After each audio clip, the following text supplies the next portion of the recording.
अमीर तो खड़े हैं ना मेरे नबी पाक ने हज़रत अब्दुर्रहमान इब्न औफ को, हुजूर सुबह सुबह उठे तो नबी पाक की आंखों में आंसू थे।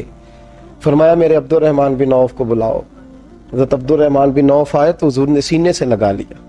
नबी पाक खोल के रोए, या रसूलल्लाह हुजूर क्या हुआ? फरमाया अब्दुर्रहमान रात मैंने ख्वाब देखी है, सारे जन्नत में चले गए, तू पीछे रह गया, तू पीछे रह गया। मैं खड़ा तेरा इंतजार करता रहा, मैं तेरे बगैर जा नहीं सकता था। फिर तू आया है तो तू, तेरा सारा वजूद पसीने से भीगा हुआ था। हजरत अब्दुर्रहमान इब्न औफ तड़प के रोए, कदमों पे सर रहा, हुजूर मेरी गलती।